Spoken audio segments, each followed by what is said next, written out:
Hello, everyone. What I'm going to do in this video is show you the new intervention specialist lesson plan.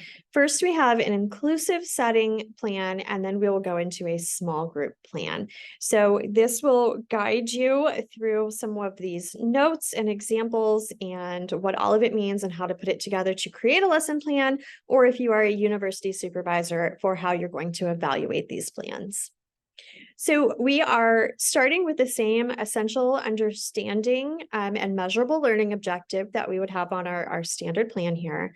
And then what we jump into is the IEP goals addressed. So this section should be different for each student.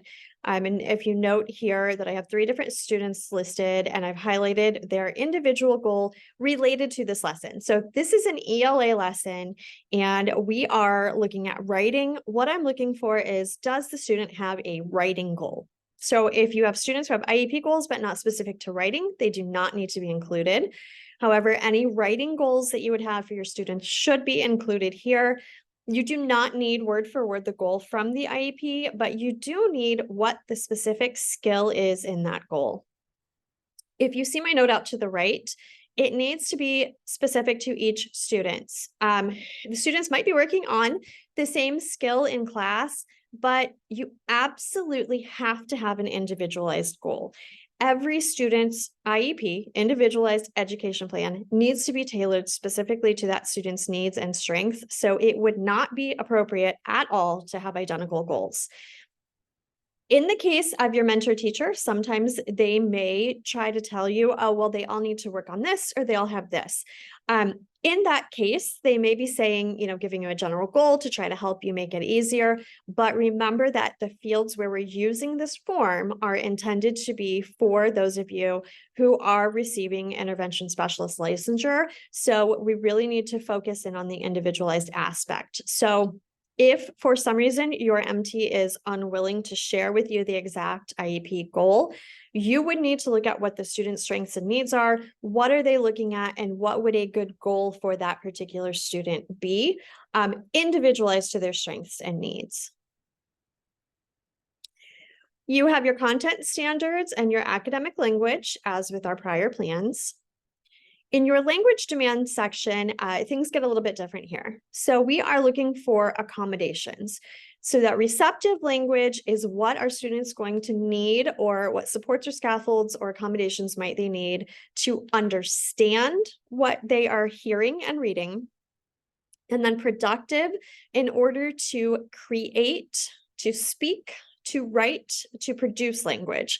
So again, these definitely need to be individualized. This is why we have it broken down by each student.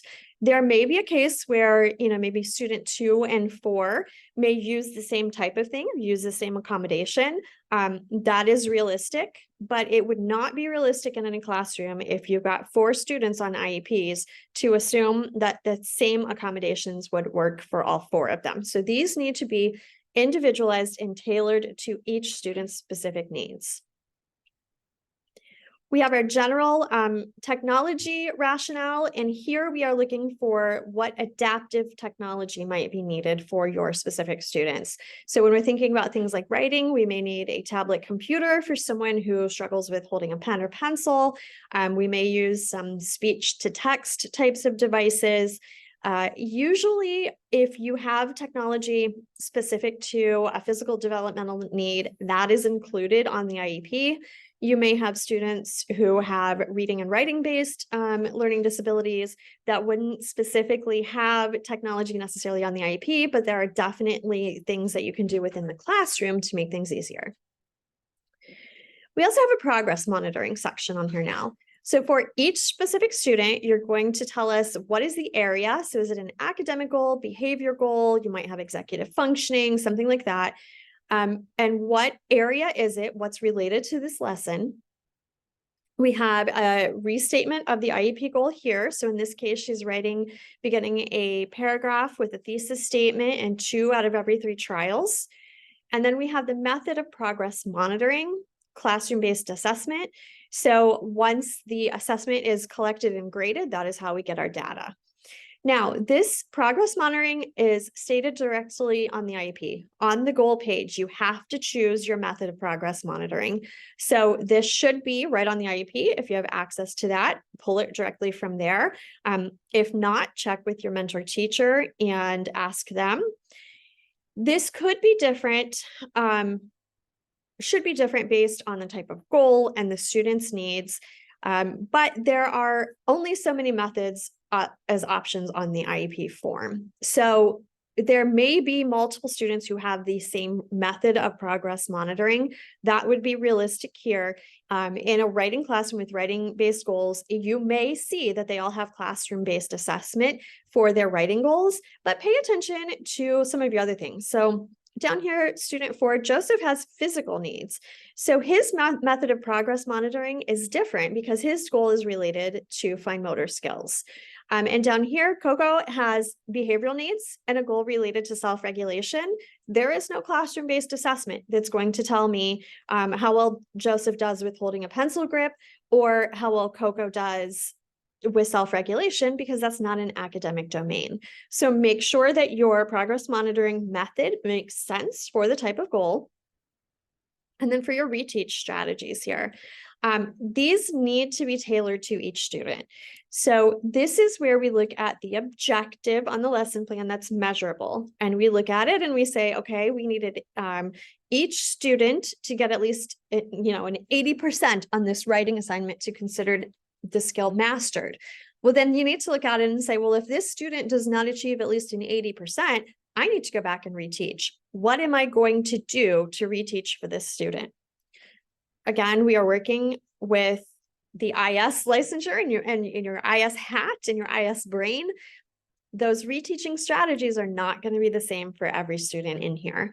As a veteran IS myself, I can tell you that in 15 years of working with students in an IS capacity, in an English setting and doing exactly these things, and I pull a small group of students, there have maybe been a handful, maybe 4 or 5 times in my entire career when I've done one strategy and it's worked for all 5 or 6 students in the room.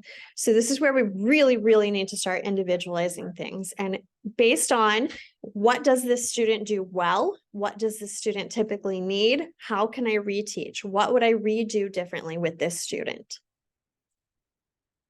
Okay, some feedback to students. So how are we making sure that students are understanding what they're doing well versus what they need to continue to work on? In this section, it would not be appropriate to just say they will see their grade. Okay, one thing we really want to work on, especially with students with IEPs, is making progress on those goals. And it has nothing to do with the grade. So we really want to emphasize progressing, working hard, making that effort, and showing some progress. So how are we going to give that to them? Also think about some of those goals that are behavior or executive functioning based that don't have any type of grade associated. So how are you going to give feedback to students on what they're doing well and what we're going to continue to work on? Your communication with your gen ed teacher. So this is for an inclusive setting. How are you communicating with that teacher that you are co-teaching with about what students are doing, what they still need to work on, what your data-based outcomes are? Much of your instruction and learning might come from your gen ed teacher for this part. So if you are co-teaching a lesson for your observation or for your lesson plan here, you can work with your gen ed teacher to go through and get some of those things. Please note that over here on the right, we have a little bit different section here. So this is interventions, scaffolds, accommodations, modifications for each student with the IEP goals. So making sure that you're going through to provide, are there accommodations that everyone will use? Are there some specific things that certain students will need? So be very specific in each section of this. And again, it really needs to be tailored to the type of goal and the individual student. So you can look through some of my samples here for what we have for some different things for different students, some things for the whole group that might work. Paraprofessional planning is for if you have either a one-on-one aide, two-on-one aide, or a whole class aide or paraprofessional in the room. What are you going to do with them? What are you going to share with them? In a lot of cases, we might have a parapro for a student with a physical disability, and their only real purpose to be there is to assist with getting books and mobility. And sometimes students in that case may think, well, I have this adult here, they can help me with my work.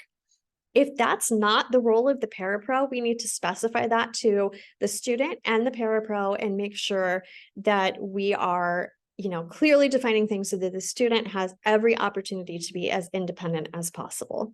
So for this, make sure, even if there is not an actual parapro in the setting you're in, what would you do if there was? What would your plan be? This is to get you thinking about how you would do that and to get you some feedback on some ideas of what you can and cannot do. Additional materials, if there's anything else you may need to think of. So there might be adaptive technology. You may need specialized scissors if someone has a pencil grip or has some fine motor issues. So what are we going to use in the classroom? What do I need to be prepared? References and relevant research, same as our typical lesson plan here. And then your transition planning. So this is really, really important. You need to be looking at what is the student getting out of this lesson that ties into life outcomes, post-secondary things, and some of those things that are moving the kid from one grade level to the next. So keep in mind, in Ohio, any student age 14 and older is required to have a transition plan. That transition plan is what drives the entire rest of the IEP. So based on what they want to do after high school, we really need to be tailoring their education to get them to that point later. So you need to look at what are we doing that they will use in their daily life? What are some of those post-secondary outcomes? And then what might be related directly to student transition goals? Even if you're working with a kid under the age of 14, you need to be thinking about transition. Okay, the student will be going into high school, to the next grade band, to the next grade level. How is this going to tie in and help? Okay, I'm switching over to the small group plan now. So the other one was the inclusive forum. The small group would be if you're pulling a group of students to work with them individually, if you're in a resource room setting, anytime that you are working with the kids outside of that general education classroom. So we also have essential understanding, measurable outcomes. Again, your IEP goals have to be individualized to each student's unique needs. So some of the skills might be similar. Goals cannot be identical. That is illegal, folks. We cannot be doing that. We need to make sure we're individualizing. Standard included, academic language. And then I have some highlighted areas in green that are differences from your inclusion exemplar text. So with a small group lesson plan, you really would need to have some increased levels of scaffolding and supports. These students would be coming to a small group because what you're doing in a large group isn't enough and we need more support. So what are those additional things that you're going to be doing? Thinking about then, connections to text might be confusing. So if you're a 9th grade student in the gen ed classroom and you're saying, well, you have to connect this to the text, what does that mean? Tell them what that means. So think about what are some of the instructions and academic language you might be using that might be confusing. So when we look down here as language demands, we are looking at receptive and productive again. And if you note over here, they're listed as general demands. So in general, here are the things that all of the students will need to be doing.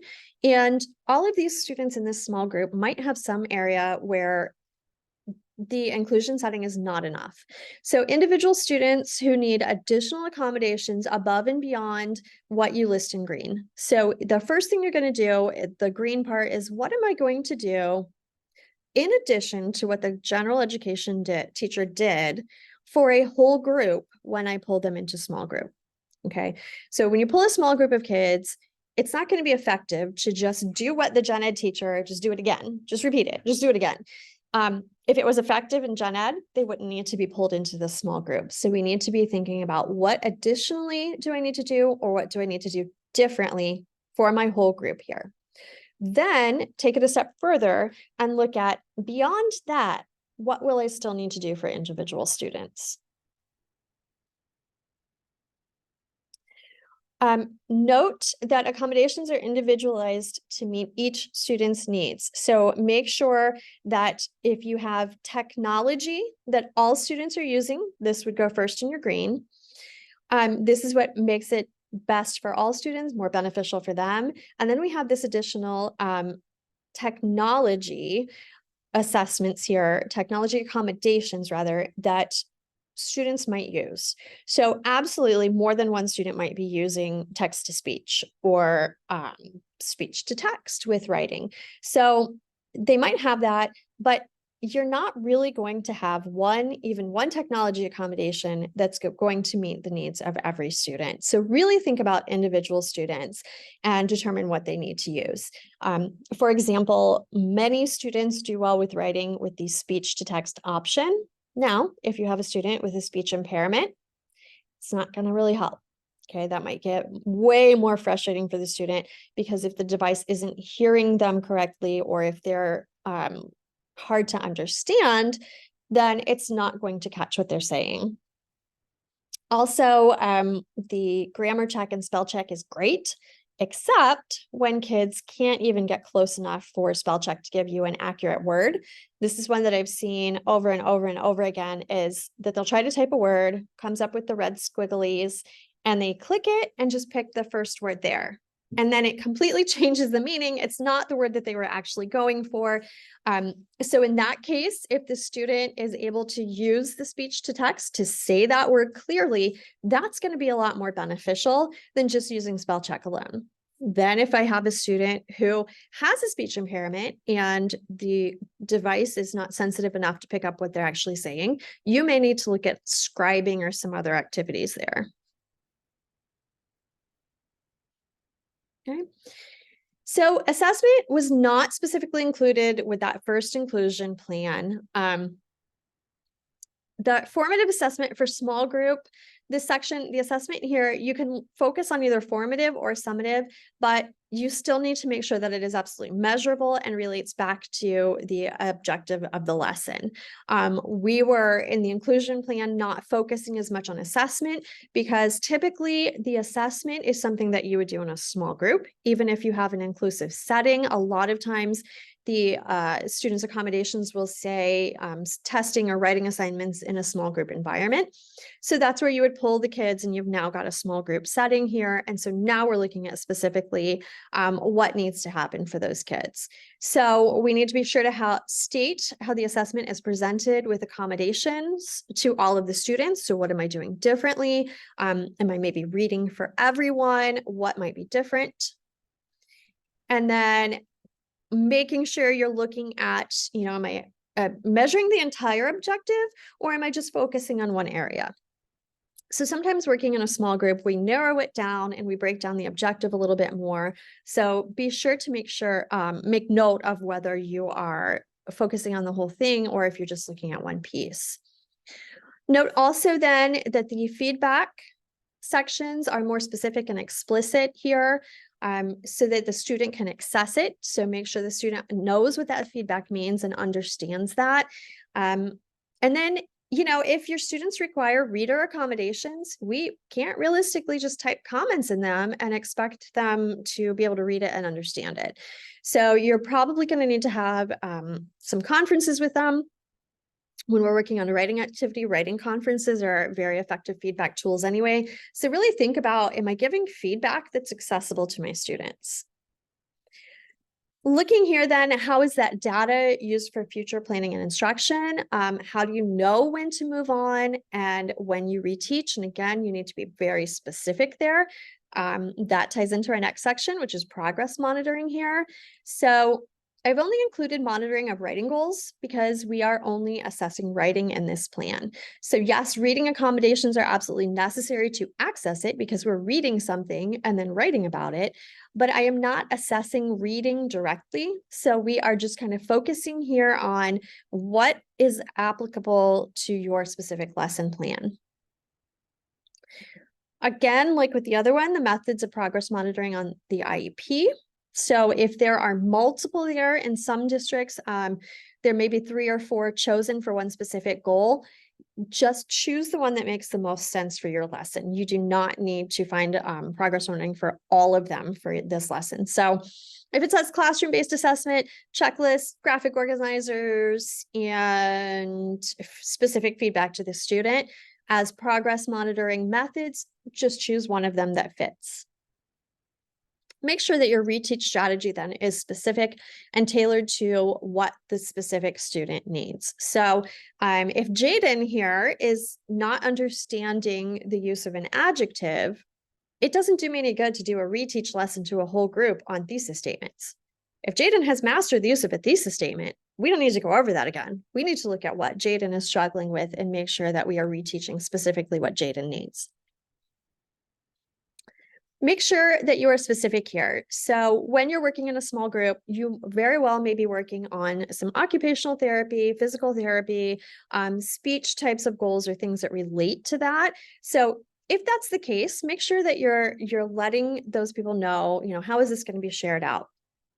If you have a student with a speech impairment and they want to use that speech to text option, but they're struggling, absolutely get a hold of your speech language pathologist and say, hey, is there a different app we can use? Is there something else that we can do here for this student? And then make sure that you're also including your teacher-based teams. Those folks might be reviewing data every so often. Your IEP teams will be meeting. So how are you going to keep track of your data and your reteaching? Just share that out later. In this one, you are again working on your lesson planning and looking at your scaffolds, accommodations, and modifications over here. So make sure you're looking at that in a little bit different light. This one starts with a lesson preparation section. So how are you planning out your scaffolding and accommodations in advance so that everyone can participate fully? So are there some universal things that might benefit all of the students in the room? For example, making sure they all have access so they can see the board, an accessible desktop. All of those things we need to think about ahead of time. So for the small group lesson plan, accommodations and scaffolds column clear on the right is a lot more robust. Small group instruction is a lot more teacher dependent, teacher activity and support necessarily than you would necessarily have in an inclusion setting. That's why they're in a small group, because they need that additional support. So we need to make sure we're addressing that here. Again, paraprofessional plan for that. Make sure that you are being very specific about what they should be doing and also what's not okay. So again, if we have a student here who does not have a parapro for academic tasks, but keeping behavior on track, being sure that your parapro is not trying to fill the role of a teacher, or that the student is not trying to get that person to do their work for them, which does happen sometimes. And then your professionalism, you have your relevant resources, your life outcomes. Again, this guides your transition planning. So we definitely need to look at what are they going to need to know in life outcomes and post-secondary. And then you can focus on a grade level or grade band. So what does this student absolutely need to have as essential skills to be ready to move from grade 9 to grade 10?